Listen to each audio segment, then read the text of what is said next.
যদি পালিয়ে গিয়ে বিয়ে করা বৈধ হয়, হ্যাঁ পালিয়ে গিয়ে বিয়ে করা বৈধ, যত মেয়ের বাপ রাজি আর বলছে তোমরা পালাই যায় বিয়ে করো, তাহলে রাজি বিয়ে হবে।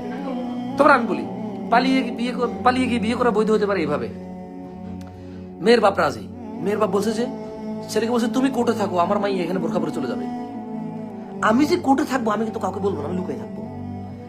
যখন মানে আদারওয়াইজ হাউ, মানে কোন মেয়ে পালিয়ে গিয়ে বিয়ে করে? অপরিচিত কারোর সাথে কেউ পালায় যে বিয়ে করছে? মেয়ে কার জন্য পালায়, কার সাথে পালায় বলতে পারো? অপরিচিত কারোর সাথে, অপরিচিত কারোর সাথে পালায়। পরিচিত হলে কি পালায় যায়? আজকে পরিচিত হয়েছে পালাই যাবে? মানে ধরো মেয়ের 10টা চাচতো ভাই আছে, 20টা মামতো ভাই আছে, 30টা ফুফাতো ভাই আছে, মেয়ের স্কুলে ক্লাসমেট আছে 30 জন পোলা ভাই, 30 জনের সাথে মেয়ে কি পালায়? তা 30টা ছেলে থাকতে একটা ছেলের সাথে কেন পালাইলো? মানে 30টা ছেলের সাথে মেয়ে পড়ালেখা করছে, মেয়ের জীবনে ছেলে বন্ধু আসছে 20 জন, 30 জন, 50 জন, পাড়া প্রতিবেশী সবার সাথে দেখা দেয়, স্বাস্থ্য ভাই, জ্যাঠতো ভাই, মামতো ভাই, ফুফাতো ভাই, আড়াতো পাড়াতো খালাতো সবার সাথে দেখা দেয়, এর মধ্যে একজনের সাথে পালাইলো কেন? কারণটা কি? তার মানে ওই ছেলের সাথে জানা সম্পর্ক আছে।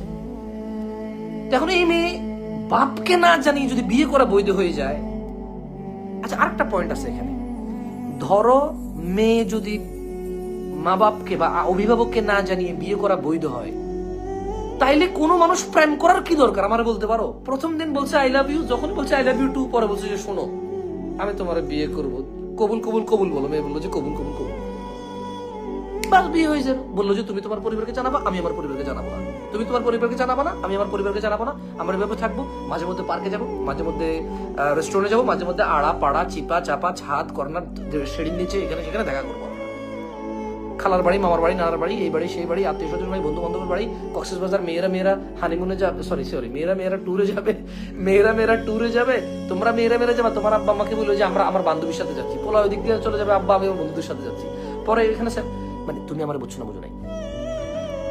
ধরো যদি মেয়ে তার অভিভাবক ছাড়া বিবাহ করা বৈধ হয়ে যায়, তাইলে আই লাভ ইউ না বলে আমি তোমাকে বিয়ে করতে রাজি, তুমি কি রাজি? মেয়ে যদি বলে যে কবুল কবুল কবুল, তাহলে এইভাবে হয়ে যাবে না প্রপোজাল? মানে তাহলে মানে যদি অভিভাবক ছাড়া মেয়ের অভিভাবক ছাড়া বিবাহ বৈধ হয়, তাহলে জানা কোনটা আসলে?